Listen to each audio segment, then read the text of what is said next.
Welcome to the Willow Kids podcast, a space where curiosity is nurtured, creativity is encouraged, and learning is treated as a lifelong adventure.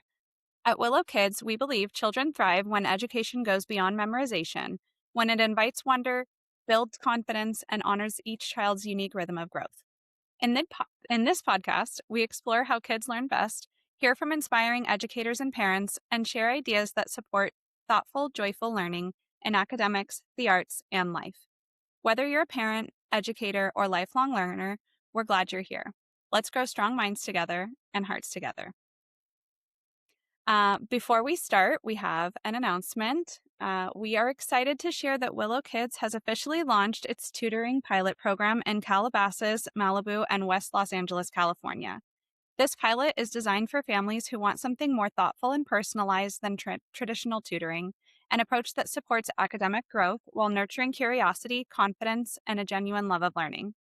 If you're a parent in or around Calabasas, Malibu, or West Los Angeles, and you're interested in learning more, we invite you to visit www.willow.kids to explore the program, see what we're building, and sign up for updates. Spots for the pilot are limited, and we're excited to grow this community together from the ground up. Visit www.willow.kids, and thank you for being a part of the Willow Kids journey. All right, so today's episode is Parents' Guide to Dealing with Bullies and Their Victims, Understanding Bullying in Children.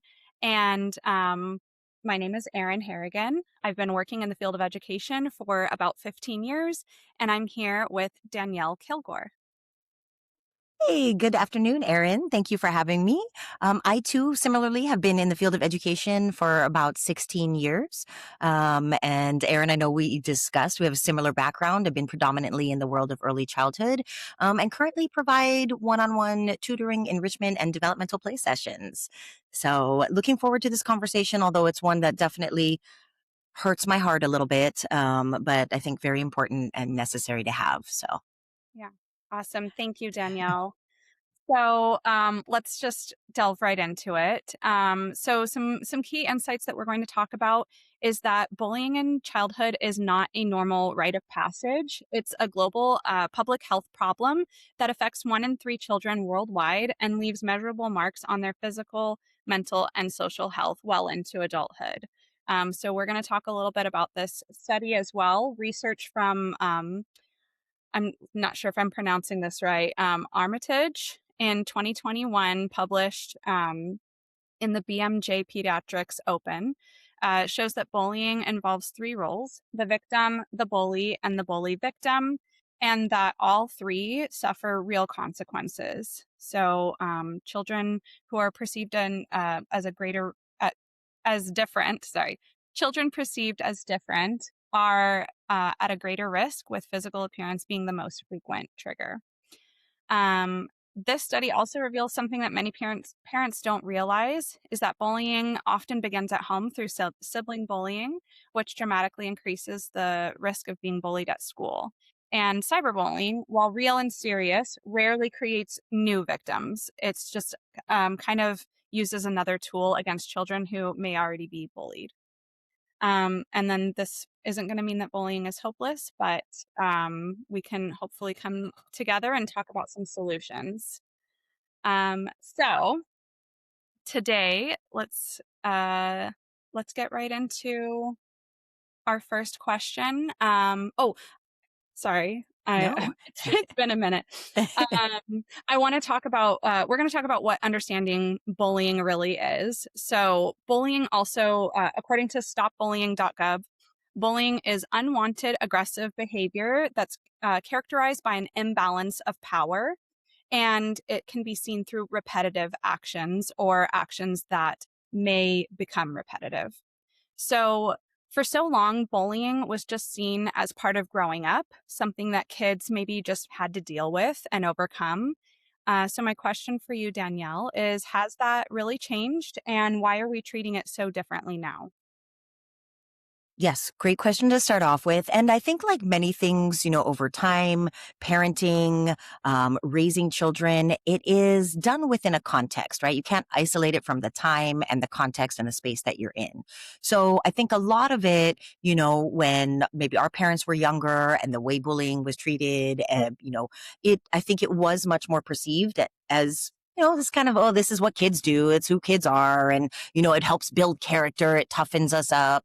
I think was a lot of the perspective or the view. And I think there probably was also a lot more shame on the victim's part. And I'm sure there was a lot of, there was a lot more, in prior times that you don't talk about. You don't mention, even if it's going on, or that's an embarrassment. We don't want people to know that. We don't want people to think that.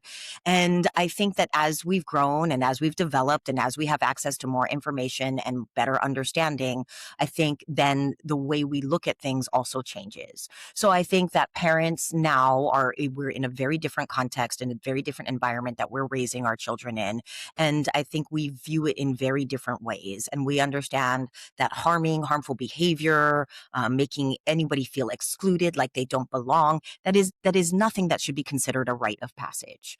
And that in fact, it's the opposite, and that we should be doing everything to make sure that we are creating safe environments for children, and understanding now that obviously children thrive and do much better in safe environments. So I think a lot of it is just has to do with context, has to do with the amount of information we have access to and become a lot more aware of, and just our understanding of what parenting is. I mean, their parents prior also did other crazy things like not put children in car seats or have them sit on their lap, and things like that, that nowadays we look at and with just, oh my gosh, but they didn't know any better. They knew what they knew at the time. And so I think that was the accepted, sort of understanding. And kids do go through a phase where that is kind of a part of childhood in terms of figuring out relationships and socialization. And, there's times developmentally where they're the center of their world and they want to be better than everyone. So there's like comparison. And I think there is a part of it that is very natural in development as we're figuring out how to be social creatures. And that's where it comes in very important to have these environments, socialization, to build communities where we are from the beginning addressing those things in a way that we are allowing children to go through and figure out, but ultimately knowing that we are raising people to exist with one another, right? And ultimately, it serves us all best if we include one another, we listen to one another, and all the things that we know are far better for people all around. So I think it really is just I think it's a just change in perspective and understanding and awareness. Yeah, I think you're totally right, Danielle. I think an increased awareness has made all of the difference. It's like before, if things are going on, if kids are teasing, or, like you said, I think it is part of to an extent, a normal part of development to notice differences about other people and to try to figure out where you fit in within a social construct. And because we've witnessed some of the consequences of ongoing teasing and bullying and things like that, that we now have this awareness and we have this research to back up why that isn't a good thing to let children continue to do, that it's harmful to everyone involved, not just the victims. And yeah, I think that awareness, like just like you said, it's a change in perception of our society. um, I think it's also important to note, like, it's good for parents to really recognize what bullying is on both fronts, whether you believe your child might be a victim or whether you think your child might be a bully, or if you don't think your child is bullying, but you're being told that they may be a bully. I think it's important to understand what bullying is. Sometimes I think things can be a little bit conflated, like teasing, or, like you said, figuring out who you are in the context of society is a normal part of development. But and so then sometimes that word can kind of get thrown around, and then I think it really dismisses when bullying is occurring. Then sometimes people are like, oh, you're taking it way too far, it's not that serious, bullying's just a trigger word, and things like that. So I think it's important to recognize what the signs are, and what bullying is, so that we can really help work on the issue. Absolutely. Parent education is a big part, I think, of education in general, right? Whether it's whatever philosophies, what you're doing in school, there is a component of it that is parent education as well. And again, why it's vital for teachers to have this background and to understand child development, because then we have this understanding sort of what falls within the realm of, okay, we understand where they're at in sort of their development, and this is aligned with that, and here's how we work to then steer it in these directions by including differences, by the way we talk about differences. And for me is one of the sad things when you see that one of the biggest indicators for children being bullied is difference, just any kind of difference. And then here we are currently right now where DEI programs, diversity programs are under attack and are being viewed as negative and not necessary. But then you see results like this, and you see studies like this, and you see that it does make a difference how we talk about and how we perceive difference. And difference is a very, very normal part of life and the existence of life. If you look at species, no flowers are the same, no trees are the same. There's all kinds of variation and difference. And so from part of the school culture, which I know you probably share with me in the early childhood, we do understand the importance of building a safe community and a space where the children feel accepted and belonging, because we know that the development and the learning isn't going to happen if that doesn't exist. And we, from that point, from that young, because children from a very young age generally are very naturally loving, very much want to take care of each other, don't want to hurt one another. Like, we are very naturally loving by nature. And so when you start at that age to really honor that and foster that, and again, when they're noticing everything, it's how we talk about difference, how special difference is, how beautiful difference is. And they need to see those, windows, mirrors, doors, all of those things, they need to be exposed to from a young age.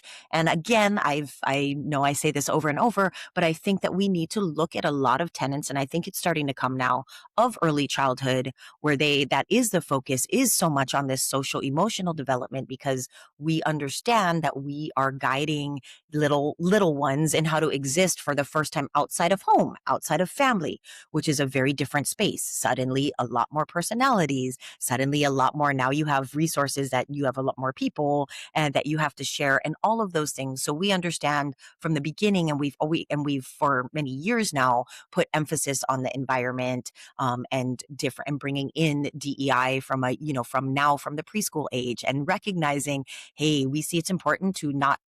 We used to avoid talking about difference, especially when it came to, if, kids pointed out and started to categorize and make differences, but note differences between people.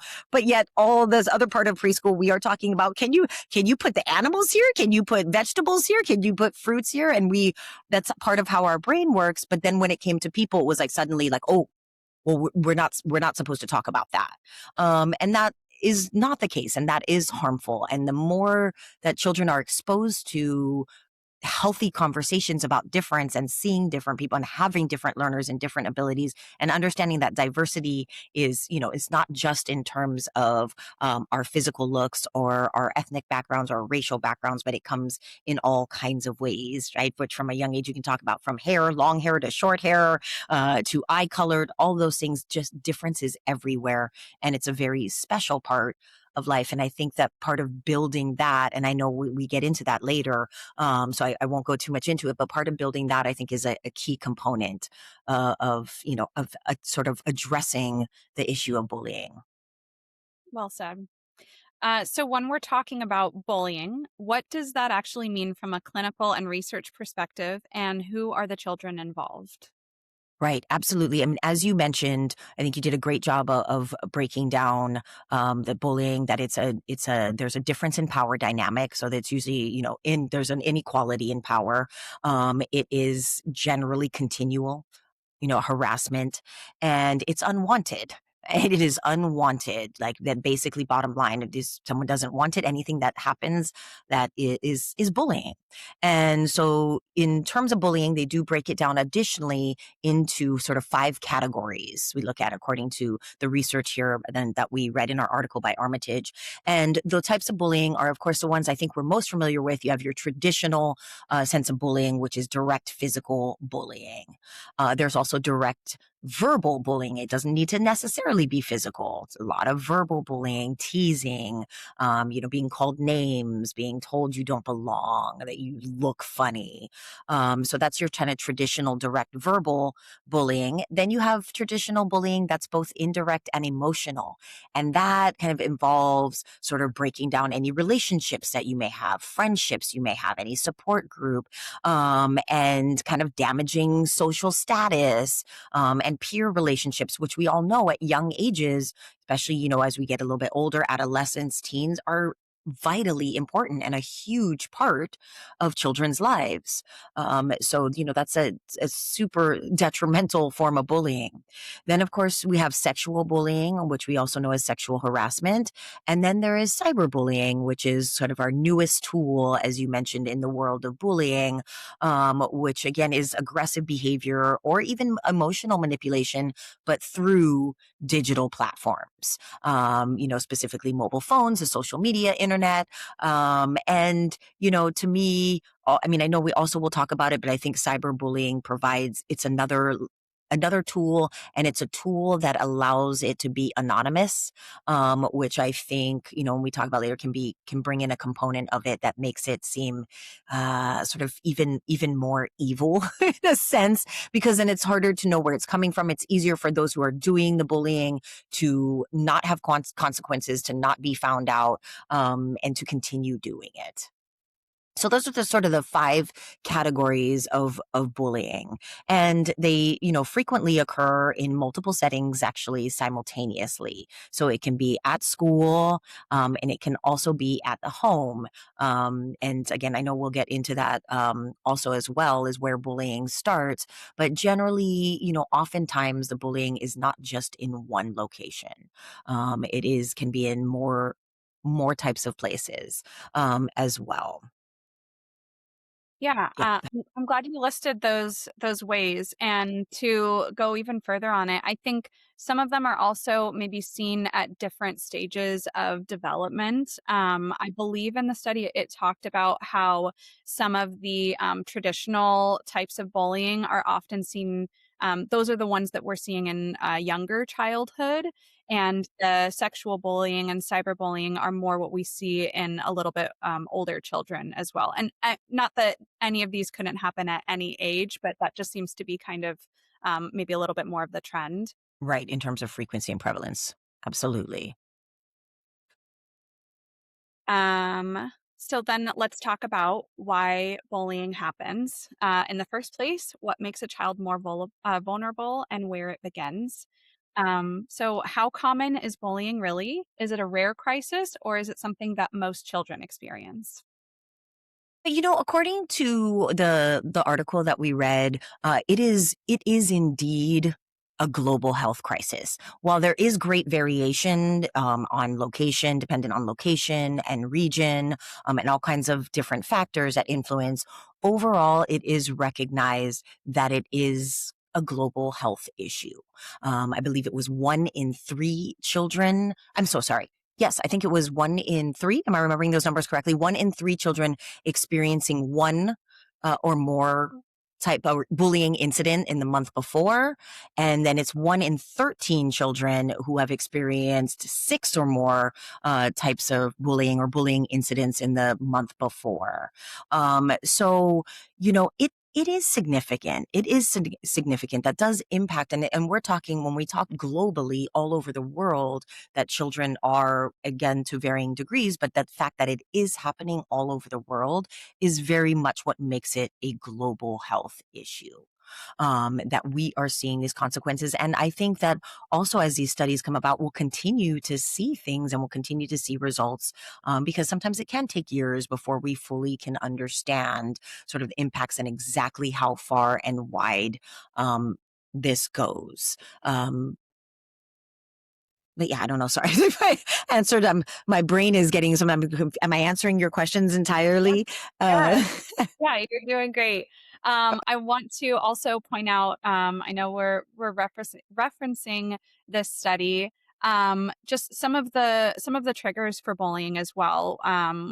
What boys and girls are experiencing. Boys are more likely to experience this traditional direct physical bullying, while girls are more prone to be involved in direct verbal and indirect, like appearance based bullying. There are differences in age. As you mentioned before, with the importance of DEI programs, there are children who are gender nonconforming that are at a higher risk. You and I, we've talked about this before as well, that children who are neurodivergent might be particularly at risk as well. And I mean, there's a multitude of things that children can be bullied for. Unfortunately, then we have our the things that we might think of traditionally, appearance, race, religion, socioeconomic status.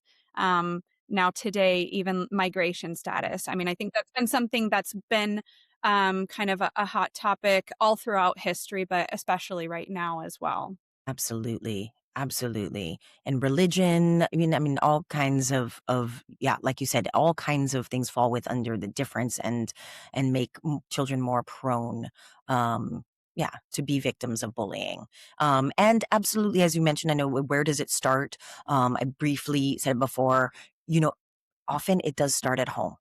Generally, again, children, when they're young, they're soaking up everything in their environment, and it does start at home. Home is the first place, home is the first teacher. And that is where they initially will start to be exposed to incidents of bullying. And then from there, obviously, makes it more likely that they themselves then will carry out the bullying. And that's a lot of times where we talk about the bully victims, right? They are bullying at school, but often it's also because they are victims of bullying at home, whether it be from a sibling, which in the article points out that is actually kind of quite prevalent, that a lot of parents don't recognize, and that is kind of can be a good start and foundation of that bullying. Those younger children, again, there's that, inequality in power. If you have an older sibling who is bullying their younger brother or sister, then they already are in that's kind of a dynamic that they know at home, and then they're more prone to then be a part of that. Both the one who is bullying at home will tend to then take it and bully, and then the one who is already a victim at home will likely be a victim at school as well. And again, that's why we talk about as educators the importance of the home and school connection, the importance of parent involvement in their education. And again, I think that's a factor we talk about too, that the more parents are involved in their education, their child's education and educational journey, that can be another mitigating factor to kind of help lessen the prevalence of bullying, or even to provide sort of a solid foundation and tools for in case the bullying happens, to prepare your children, because there may be incidents and it may be a one-time thing. Maybe they're called a name or anything like that. And I think the more that parents are involved, the more they talk with their children, the more they build those things at home, obviously, the better it is. So it certainly is oftentimes going to come from home. And then it just is another environment, a different environment that then they're going to express it in. And it's an even bigger environment. And sort of that can add to the impact both of feeling that already that of, the victims feeling unsafe, and they enter in feeling unsafe, makes them an easy target. And then you have the bullies who I think we know from often from traditionally, it comes from a place of very much of their own, they're frightened.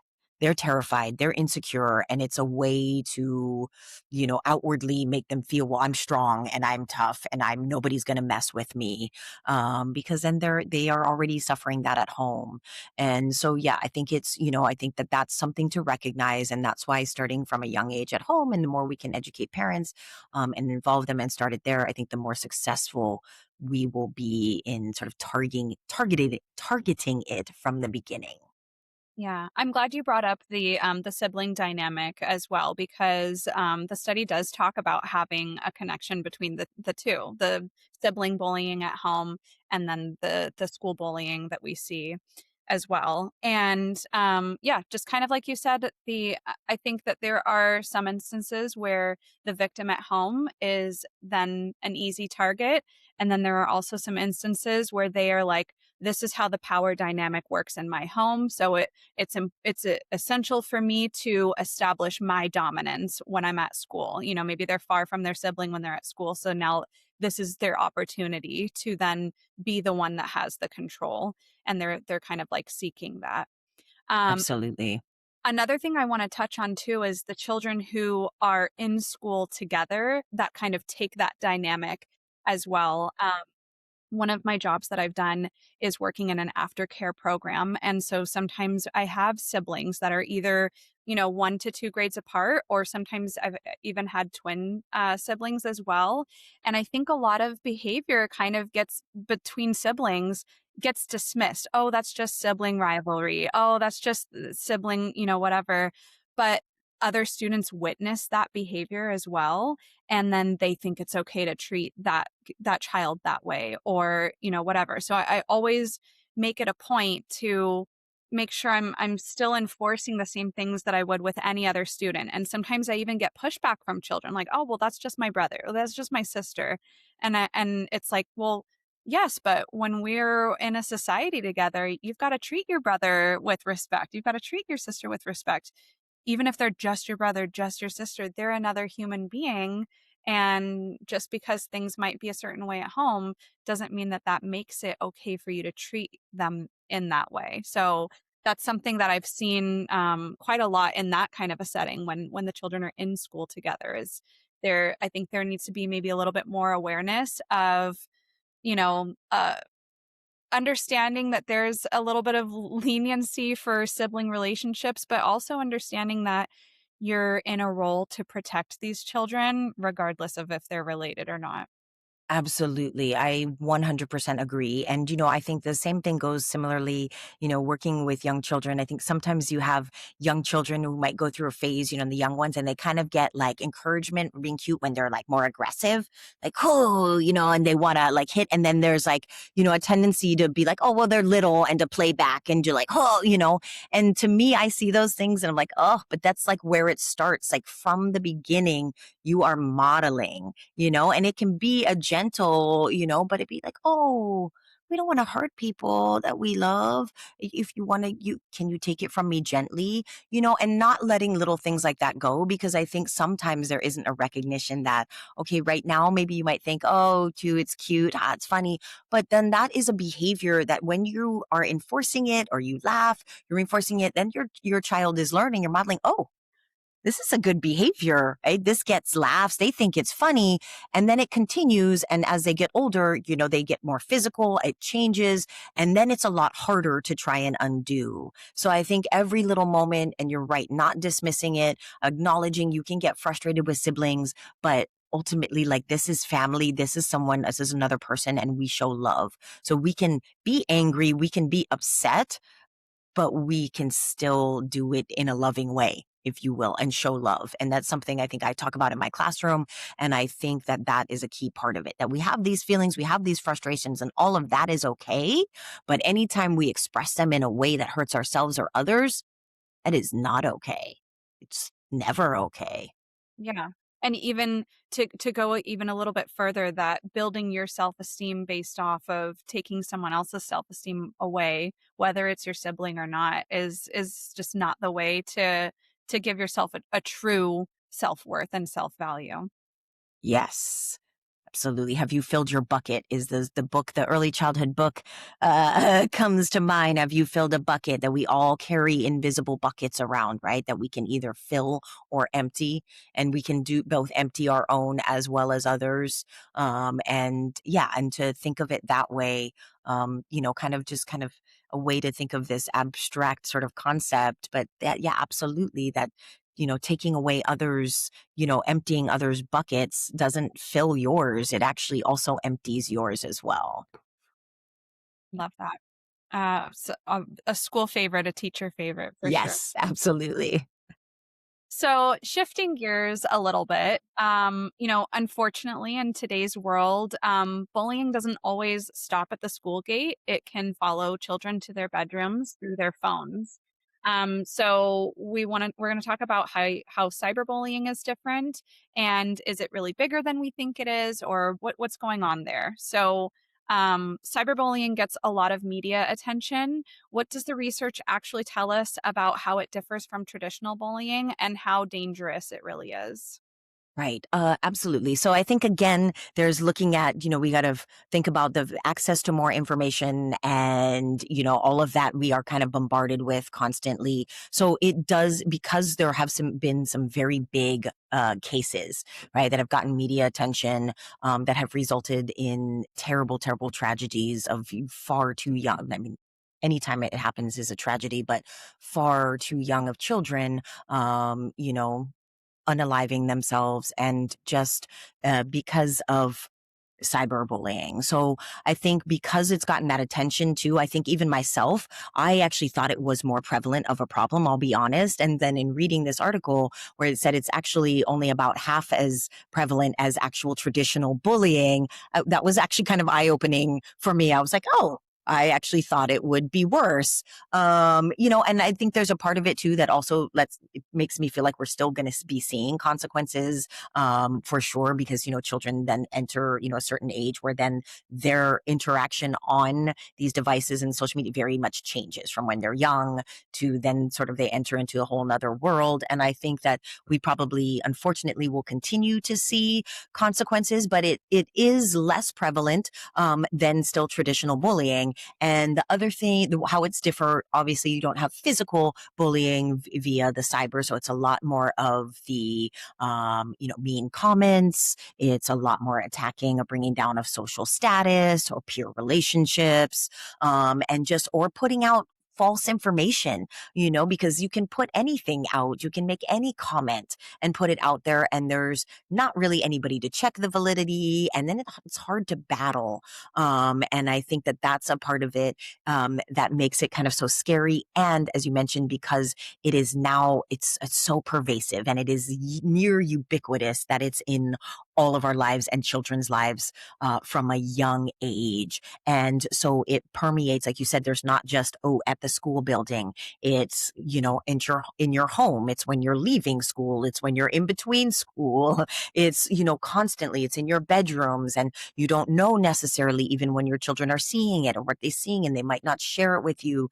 And I think all of those things can make it very scary, and seem like maybe it is an even bigger problem, than it actually is. But I think it's a tool. It's another tool, is what they've come to find. It's just another way to bully. So it adds sort of to the bullying, tool bag, if you will, as just another means and another way to sort of attack their victims, and which is, never good when you have, so kind of when it's coming from multiple sources. As we mentioned, it's coming from home, then it's coming from school, and now it's on social media, which is with you all the time. Then that can be, I think, a very daunting feeling for a young child and this feeling of my whole world is not safe. I'm not safe anywhere. And that is, sort of obviously for me, I think the very scary part of it. Absolutely. And, of course, and because it's a huge audience, right? So it's not just children to children, right? You're worried about adults and adult predators and grooming. There can be that online where they sort of, can groom their victims, develop these relationships, that make them feel safe, and when really in reality they are sort of grooming these victims. And so I think it can feel very much like an a very insidious, tool that's been added. But what they've also found that I thought was interesting is that there's no difference. So the victims of cyberbullying, um, also are victims of offline bullying. So it's another area, it's another place or space that those that are already being bullied offline will additionally be bullied. And so I think that's kind of the way we need to look at it. Like, I don't think we should dismiss it. And, I think we should recognize that it's not as prevalent, but I do think that it is a tool that we need to look at, that can be just add to everything that we've talked about. And that adding or enhancement of it all, is what can be really detrimental, I think, and very frightening.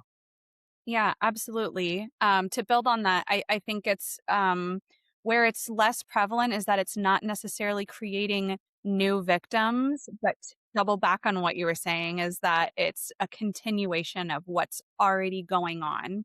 I imagine that that's probably why we see it with older children because they have, preteens and teens have access to ways of cyberbullying, whether that's social media or games that have online chats or things like that. And so it's then I think that's where the seriousness and severity comes into play is while this might not be as prevalent, it's definitely something that I think is important to have awareness about because as you said, it can feel like it's inescapable at that point. I'm already dealing with this at home with my siblings, at school with my peers, and now at home with my peers as well. And it builds and it can become very, very heavy for children and teens. Extremely, extremely. And I think what can be, and in general, and I know it's a very hot topic in with childhood and adolescence and ages and screen time and all of that. And we do know, and we are seeing, obviously that there are detrimental effects, and that it's a tool that is a part of our life, but that we need to have a lot of education on it and a way to be able to sort of teach how to use it in a way that is maybe more beneficial and safer. But I also think about the fact that even just with games and video games and what children are being exposed to constantly as well, a lot of times it are very violent, has a lot of violence, and video games, and some children start playing video games from a very young age, and video games that are far too violent, in my opinion, for some young children. And they're still in a stage in their development where it is really hard to separate fantasy and reality. And so we create sort of this distorted understanding too of, I think, violence and how it does actually impact and hurt people, because when we're seeing it so prevalently and so constantly in video games, and it's not real, but we can it's hard for children to necessarily differentiate that. And I'm sure all of that also can play a factor in the way that children are interacting with one another as well. Yeah. So let's talk about then the real cost, the effects on the victims and the bullies. So I have this quote: "When we understand what bullying does to a child's body, mind, and future, the urgency becomes clear." So my question now is, what does bullying actually do to a child who's being victimized in their body, their grades, and their mental health? Absolutely. As we can see, we know that for sure there are health consequences. And one of the primary reason that this is considered a health crisis. So there's a range of possible outcomes, of course, in terms of bullying and the effects it has. And a lot of it can depend on the age it happens at, the frequency with which it happens, and of course, the type of bullying. And that can obviously affect sort of the results. And there's they call it a real dose response connection, right? So the amount of it that directly relates to sort of the response or the outcomes, how severe the outcomes, excuse me, are. But they do group the consequences of bullying into three sort of broad categories for us to better understand. And that is that there are educational consequences that happen during childhood and adolescence. There are health consequences during both childhood and adolescence as well, and all consequences during adulthood even, right? And so those are the kind of the three main categories, the three main consequences that we look at when we see the effects of bullying. So the first one being educational consequences during childhood and adolescence.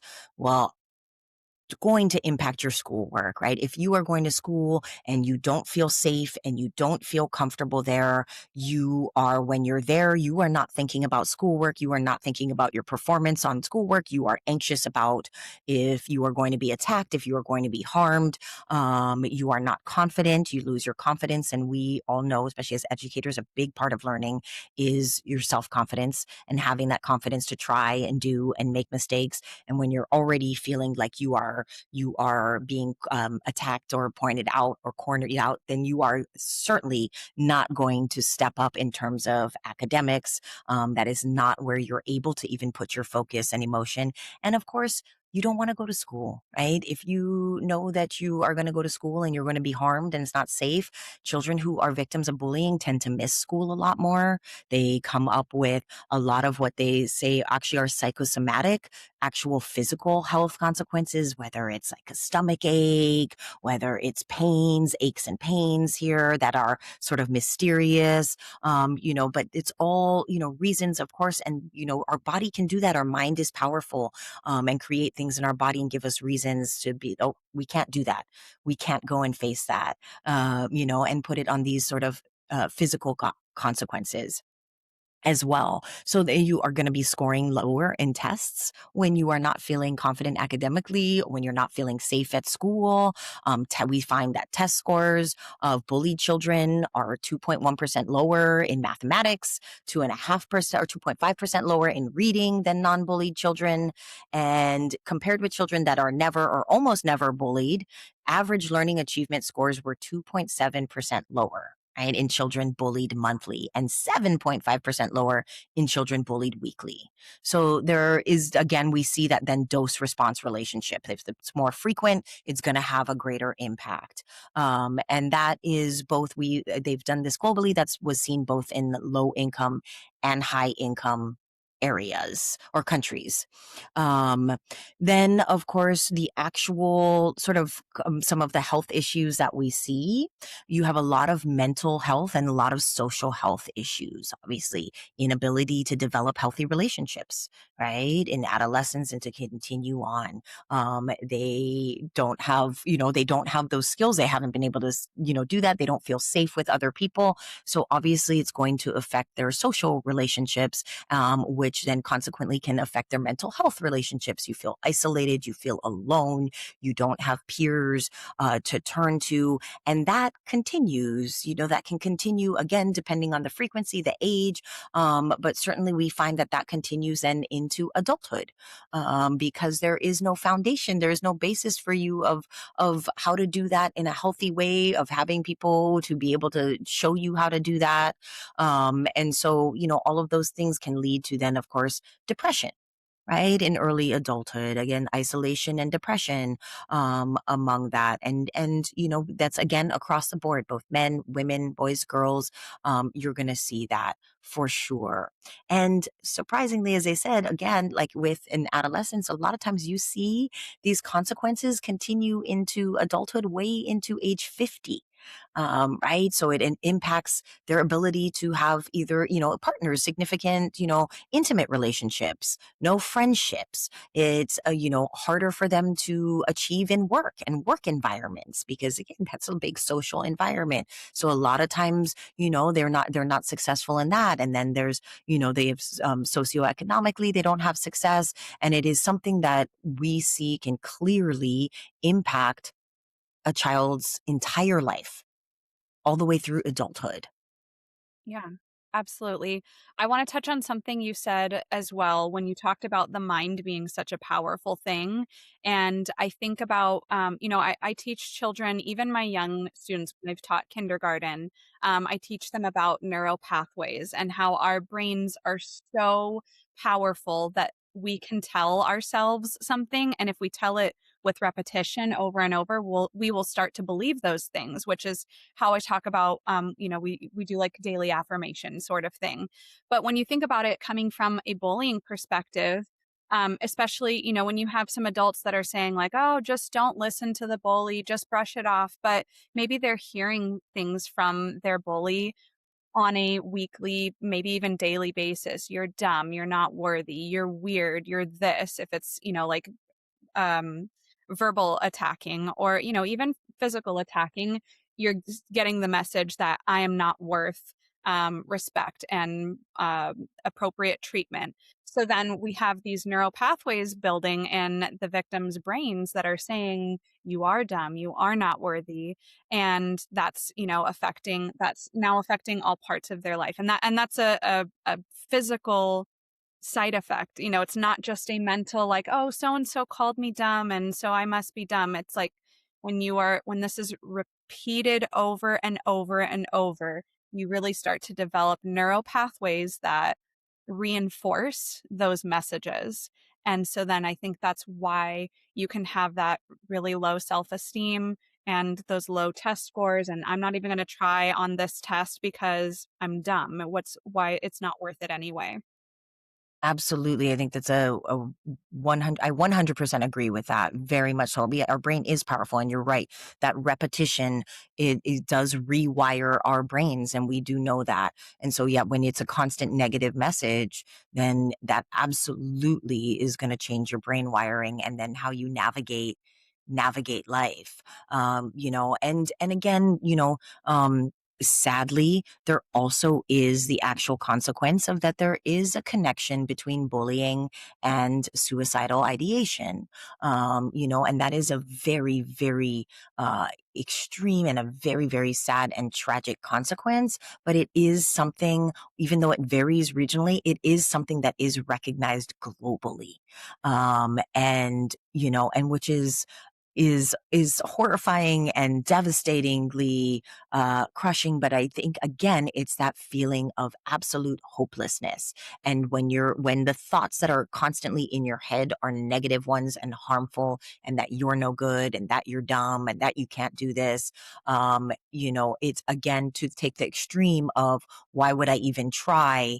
It becomes why even continue being here? Yeah. So very real consequences. And I think that's, the reason conversations like these exist and are happening, and that people are, being made aware and parents are more and more aware because these consequences are very real and they absolutely can be lifelong.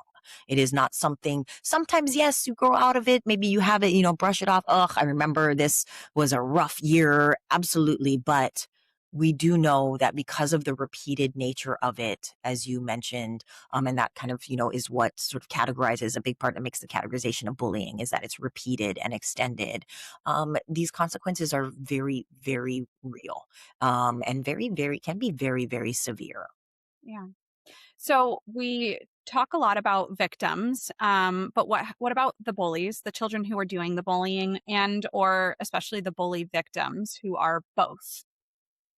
Yeah, absolutely. We see that these health impacts impact them also. Now, while it does say it's predominantly, it seems that the biggest impact, and also they have been kind of sort of the most studied group in terms of, I think, effects and impacts are the victims.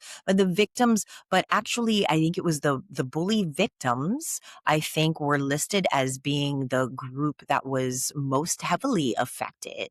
And that's, you think about that, that's two roles you're playing, I mean, that are very difficult. And the bullying is coming from the fact that you are a victim, right? So it is actually a direct response to the fact that you are a victim. So the bully victims and the victims are suffering in many ways the very same consequences. Even though the bully victims might be bullying, they also are being victimized and they are suffering those same consequences. At home, they are feeling unsafe, inadequate. They are being told they're not good, they're stupid, and then they're turning around and they're acting out because of those things. So they also are impacted by mental health issues, even social dynamics and social health issues, because they don't have a healthy understanding of how to develop relationships, right? If all you know from at home, your home base, is that you're a victim and that this very unequal power dynamic exists and that's how it's supposed to be, and then the only other way you know how to then outwardly interact with others is to be the one who is bullying and harming,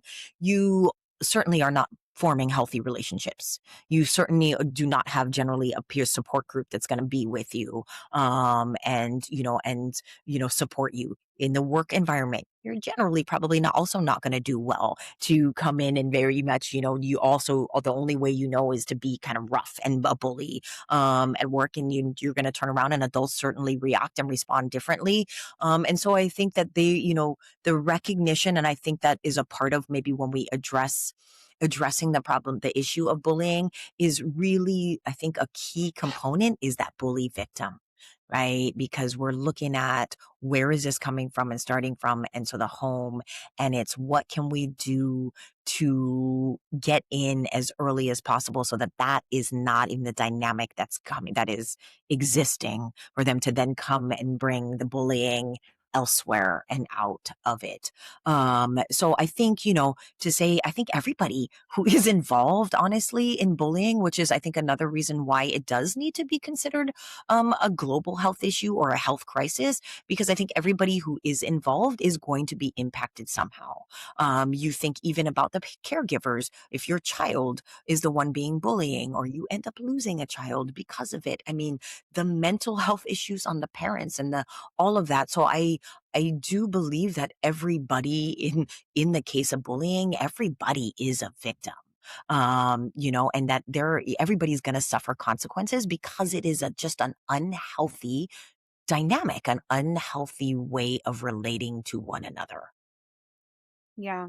I think you might have touched on this, Danielle, but how long do the effects of childhood bullying really last? And could the bullying that's experienced at age 12, if it's, this thing that happened in this grade level, could that still have effects on you later in life?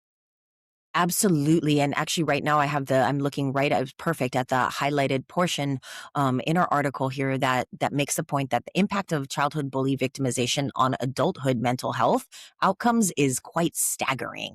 That approximately 29% of the adulthood depression burden could be attributed to victimization by peers in adolescence. And bully victimization by peers is thought to actually have a greater impact on adult mental health than maltreatment by adults, including sexual and physical abuse. Right. And so it absolutely can impact them long term, lifelong. These consequences can reach also beyond the realm, as we mentioned, of health, right? As childhood bullying victimization oftentimes is associated with a lack of social relationships, as I mentioned, economic hardship, and overall poor perceived general quality of life, even come by, as I mentioned, at age 50. I think we all know, right? We talk about too also a lot in education. We've been talking about adverse childhood experiences, right? And we recognize, and we're starting to recognize how, first of all, how many children suffer from them, but also that they impact children.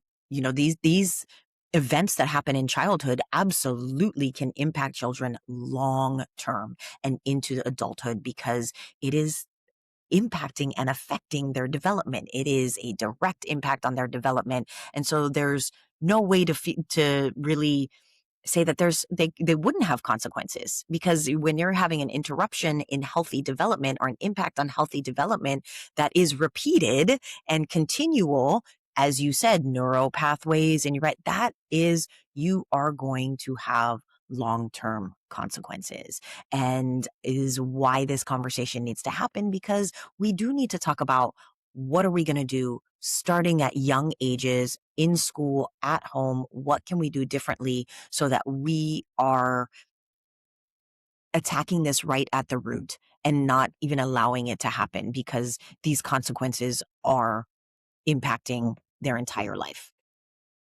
Absolutely.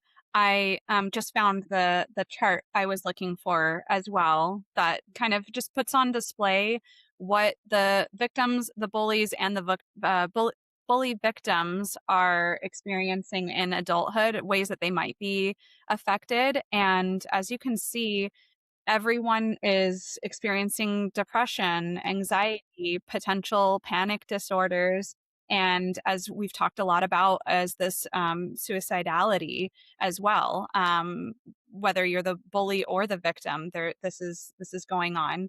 And then victims may be suffering from disturbed personalities, while bullies might be more prone to violent crime later in life and illicit drug misuse. Absolutely. Poor decision making, all of those things we know when our neural pathways or when our mental health is impacted, it impacts our ability to make decisions, our ability to sort of move through the challenges that are inevitable in life. And when your foundation, when your development hasn't, given you the tools in a healthy way, then you don't have it and you don't know how to navigate it when you are faced with it. Yeah. So I think this brings us to what parents probably have on the forefront of their mind is um, what can parents do? So, as an expert, what should parents do? What should they maybe avoid doing if they suspect or discover that their child is involved in bullying, whether as a victim, a bully, or both? And what truly helps a child's brain and emotional system heal? Absolutely. I think, one thing, as I said, I think starting from a young age, it's about modeling everything and relationships and healthy relationships and how to interact, how to with others, how to be able to listen to one another. And I'm certainly also not teaching that we have to like everybody, because I understand there are so many different people in this world, and you're going to have some people that you don't get along with. But I think at its basis is that building that understanding and connection that we are all human, right? We are all people and we all deserve to feel safe. We all deserve to be loved. We all deserve to be taken care of. And I think that school needs to, and I know we have, but we really need to start, and starting at home for parents, start focusing on community and how we care for one another, right? And that we are all connected. We don't live in this society not connected to one another. And I think we certainly get caught up in our society. We're in our own worlds, we're doing our own thing. And a lot of times it's compare and compete and all of that. But the bottom line is that then we lose that and we forget that we are all connected and we all have sort of those natural desires for those very basic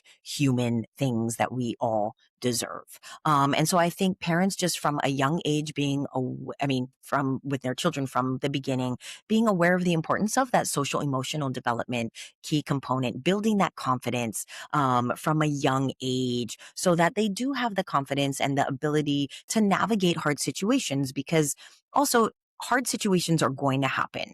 And so that's another thing I think we can sometimes today go to the other extreme and want to keep our children from experiencing anything adverse, anything that's going to impact them. And I think that that also is detrimental, right? And very unrealistic. And so as best as possible, parents we need to think about how we are raising social creatures to exist with one another and providing them from the get-go, from early on, with those tools to feel the connection, to feel love, to know that they have the love and support of family, because that can go a long way in mitigating rough behavior that comes along is if you do have that strong family support.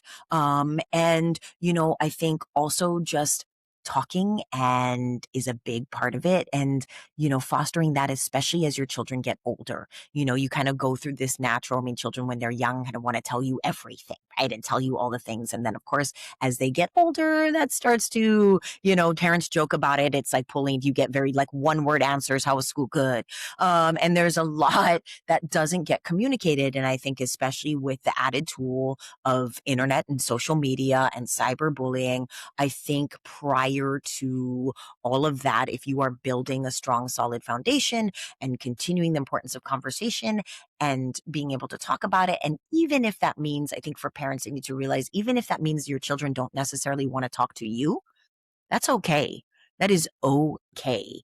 Um, but building a habit from a young age of talking to someone, being able to talk to someone so that if something is happening, there is someone they feel comfortable with saying, hey, this is happening. Because I think that's a big part of it is, a lot of these parents come and they're so shocked because they had no idea. they didn't know. And a lot of children, especially as they get older, can be very good at hiding things and not being, they feel shamed, they feel victim, they don't want to share. So I think that parents just continuing and building that, constant communication with their children, even as it gets difficult and they get older, is a key factor. Or making sure that there are people in their lives that they can talk to. And I know a lot of nowadays, a lot of schools, even the school that my son is at, public schools, there are counselors, all kinds of counselors. There's a counseling office and program and health center that is connected to the school. And I know more and more schools are bringing these types of things in. And I think teaching children also tools, which can be start from a young age, but that should be also a part of sort of our education system, that we are also seeing teachers are needing more and more, those social emotional tools, how to step back and take a breath, take a moment. I'm a big advocate of yoga and mindfulness, and I know it's becoming more and more of a thing, and that more and more schools are bringing it in, and with teenagers, and they're finding that it is super beneficial. A means to give them a way to get quiet, to think about the thoughts, to think about all the noise, to sort through all the noise they are constantly bombarded with. And just being able to have all these healthy outlets, I think, is something that parents can do and to help and be aware of. And the other thing is to really, as we mentioned, to stay involved, to be involved in their education, to know what's happening, to know about the school environment, to take the time. We all, can find out, our children do better in different environments. We have different personalities. Some children are going to do really well in big schools with lots of numbers, and other children are not going to do that. And I think parents already do, but I think those are kind of important things to take into consideration. And I think more and more it will have to happen for schools. And I think more and more parents will be looking for that social component. And are these schools building a community where all the children feel accepted and safe and loved, and that is really, I think, going to become, or maybe is slowly taking more precedence over the academics. And are you testing? Are they getting this math, and are they getting, and those skills absolutely are important. But I think that what, as early educators, as well, and educators, that we realize is that if that social emotional aspect and component isn't there, and they don't have those tools, and there's a lot of holes, guess what? The learning doesn't come as well. Right. So I think, I think that is where we need to focus, is that foundation. We need to start this from the foundation. Development starts early. We know that. And again, like I said, early childhood, we know we need to, and societally, I know people are talking about it more and more, how important and vital early childhood development is. And those components that really build those social skills and that resilience and all of that from a young age, the confidence, ability to speak up, and say something when something is not right, to speak up for others. Part of these programs, and diversity programs, that's a part of it, is just as being able to say something. Hey, it's not fair. And, even in the early childhood classroom, it starts as simple as, hey, well, I didn't get a turn, but knowing to speak up and say, hey, something's not right. And to speak up when you also recognize that something is not okay for others. And I think the more that we can develop a connected community at school, where all these children feel like, even if they can't necessarily get that at home, which is hard, and there's already a huge component of that is put on schools, which makes it hard and makes teachers' jobs that much more difficult, which is why I think teachers are rock stars and should be paid millions of dollars, but that's another conversation. But this is another component that we're asking them, and we're saying that schools need to be aware of and need to do a solid job of building a community where all the children feel safe, and accepted and heard. And I think parents play a big part of that, because they are the first teacher. Home is always still going to be that number one and that most important. And then all these other, social areas, or other agents and other places that can take part in it. So having solid school communities can help maybe those children who don't have it at home, and maybe the school then that's more preventative, and then it keeps from developing. At least when they come to school, they know and they understand how to interact with one another, and it can hopefully mitigate some of these circumstances, some of the adverse experiences, which inevitable, I mean, in our huge global population, are going to happen. Right, for all kinds of varying reasons. But the more that we can have support communities in place and to kind of help mitigate that, I think that that is how we can target problems and challenges along the lines of bullying. Absolutely. Very well said, Danielle. I think when we're talking about parents being able to build a foundation too, and you spoke to parents being a child's first teacher, it's to go beyond that. Your voice becomes your child's inner voice. So when building that foundation for your children, making sure that that inner voice is strong and resilient and confident, you can do hard things. I'm a huge advocate of daily affirmations. As a teacher, I do them in my classroom, regardless of the age. We do them every single day, and I have, by the end of the year, my students will remind me if I've somehow forgot. But you know, building those neural pathways so that when they do encounter this negative behavior from another child, that it's not that they have to tolerate it, but that hopefully that they already have these really strong neural pathways that are like, what are you talking about? I'm not dumb. I look at my, this, I know how to do this. And oh, well, we're different. We're good at different things, and I'm cool with that. Like I'm not even worried about it. So I think that that foundation of that having that strong inner voice is a really powerful tool against bullying. And also, having explicit conversations with children about bullying and what that looks like. I know I've had students in the past, even very recently, who, everyone has something going on. And sometimes even children have very deep problems going on in their lives, and they're not aware that other people are experiencing their own versions of that. So having explicit conversations of, well, when you're teasing the person about this thing, have you ever thought that maybe that's an insecurity that they have, or that they're dealing with something at home and that's making it all the harder to deal with? So I even have had conversations with my students that, you guys, we are all battling battles, whether they're visible or not. Every single human on this planet, every person in this classroom, every teacher at this school, every child, every parent, we all have something going on. And when you're mistreating one another, it just compounds it and it makes it so much harder to deal with. And we can be mindful of those things. And I think that's something that can explicitly be discussed with children as well. Oh, absolutely. I 100% agree. It's something I've said to my son from a young age. You can always be kind. People are going to annoy you. People might be frustrated. Someone might come and do something, but you never know what has happened in their day.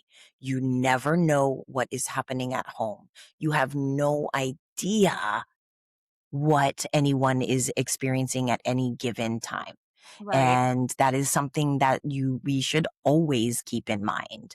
We should always keep in mind. And again, it's those explicit conversations, and that comes to with diversity and difference as well. We should be having explicit, real conversations with children from a young age about difference. Yes, we all have different skin colors. Do you know where that comes from? We all have melanin. We all have different levels of melanin. Everybody has a skin color. It's just a different version, dark or light, of the color. And here's where it comes from. Yes, we eat different foods. And, from a young age, I mean, in my preschool classrooms, we talk about, right? We don't yuck anybody's yum. Even in the with food, you don't say because people eat different things and you don't ever want to look at, ew, so we give them words to say, oh, well, that looks interesting. I've never had that before. Hmm. And that it's okay to say, I don't think I like that. I might not like that. And that's okay. But we do not criticize. It's not yuck because it's just different. It's just different. And I think those conversations and being very real about it from a young age, because we do know that children recognize it, is key, is important. And how we talk about difference and how they see difference being treated is going to impact them. And unfortunately, currently, given our current situation, we don't have a great model. We don't have great models in society right now. Difference is not being talked about or treated well. And this trickles down because you have children growing up in this.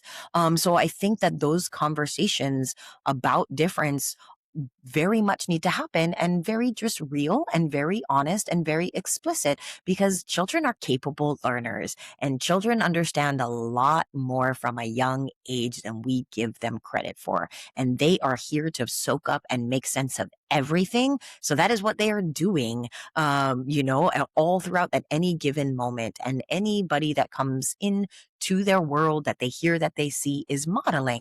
They are taking it in. They are taking note. So I think that that is kind of the best way that we can really, in a most holistic way, really address some of these things, is that these are conversations that should be had and can be had with children from a very young age, and should absolutely, definitely continue as they get older and new things come in and hormones come in and all kinds of, and we have this other tool now in social media that says you need to look this way or that way or this, and, I think in part we've also, there's many great things. I think that a lot of young people are even much more than, say, past generations, much more accepting, much more understanding of the range and the diversity that exists within the human experience. And I think that's a beautiful thing. And I think that's a beautiful thing. And I think that we need to use that as a positive, and we need to be talking about that, as I said, in the most positive way from a young age, because diversity is life. That is how we exist. Species exist. We would, if we were all the same, species die off. There needs to be diversity. And so it is a very much a part of our life and existence. And to treat it as not such, or to treat it as something that should be feared, is extremely harmful and detrimental. Another thing that you spoke on too was kind of seeking out schools that kind of support those values and support that community. And I think that's another thing that's really essential if you think your kid is experiencing bullying on any of the spectrum, victim, bully, victim. And I want to also add another thing for parents to do is to also, I mean, all of the preventative measures are amazing. I think that those are the most important, and those are the foundational things. But also in real time, I think it's important for parents to document things, especially if they begin to get serious. And speak with the children's teacher, speak with the school counselor, speak with the principal, and really kind of stay on top of it. I think unfortunately, teachers and administration, they have a lot going on any given day. And it's not for lack of caring, but I think sometimes things can, kind of like drift off to the side. So it's important for parents to stay vigilant and kind of be on an administration of how can we support a better community here with what's going on in this situation. This is what I'm being told.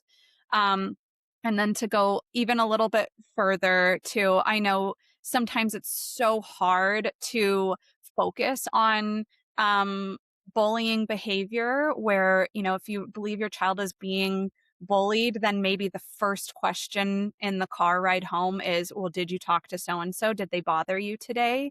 And while that might seem very helpful and it's important information to know, it also kind of reinforces your child to only look for that behavior. And, oh, I get undivided attention from my parent when I discuss this. And it just puts more, I think, just puts more weight and heaviness on the topic, where you can be doing a lot of the proactive things that you said. Like, we need to know the information of what bullying is happening.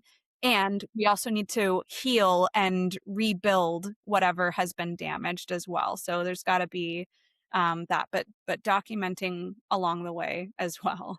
Absolutely. And again, that relationship with the teacher and having conversation with the educator and finding out maybe exactly what is going down in the classroom, because it could be very different.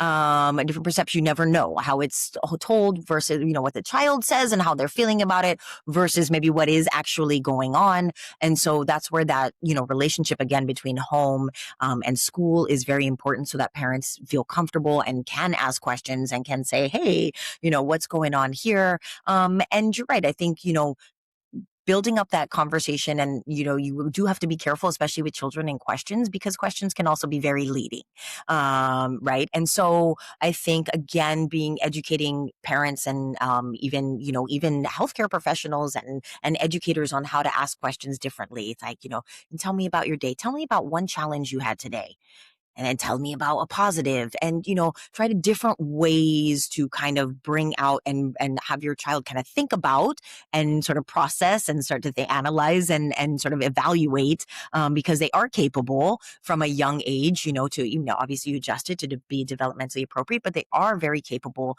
to start be thinking about that and in different ways. And you know what, you want to be careful as a parent, again, how because you are their parent and they are soaking in and they're going to take your direction, sort of, yeah, the way in which you communicate to them about it. But I think absolutely advocating and being proactive and just being aware of what the school environment is and knowing that, are all things I think that parents can do. And I think a big one too, because sometimes we might even not think about it, that this article made me think about, is that sibling relationship at home, right? And making sure you are kind of paying attention to what's going on there. And sometimes maybe that harmless, older sibling, younger sibling behaviors that we're like, oh, that's typical.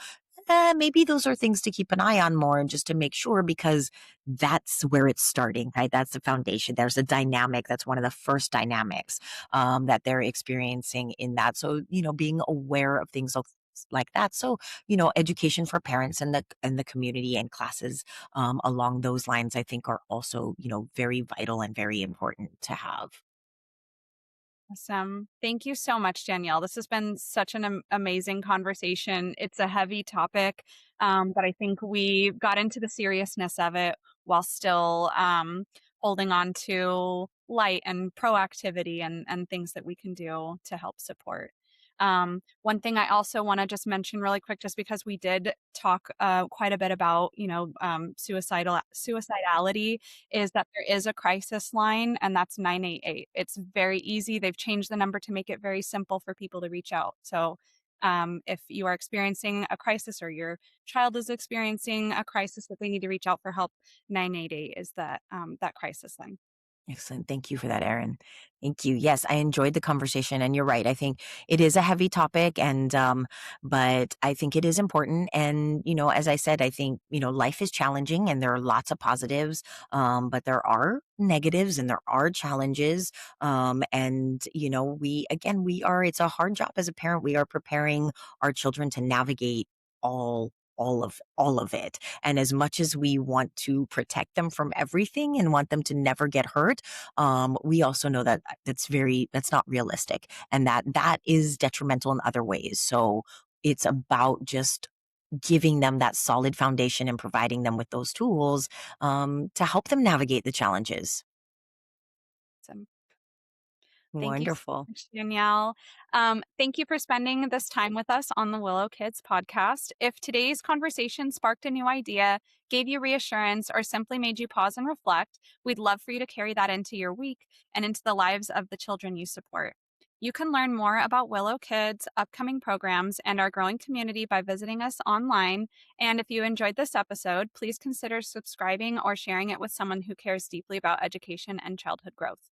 Until next time, keep nurturing curiosity, keep asking thoughtful questions, and remember, strong roots grow lifelong learners. Thank you for listening to the Willow Kids podcast.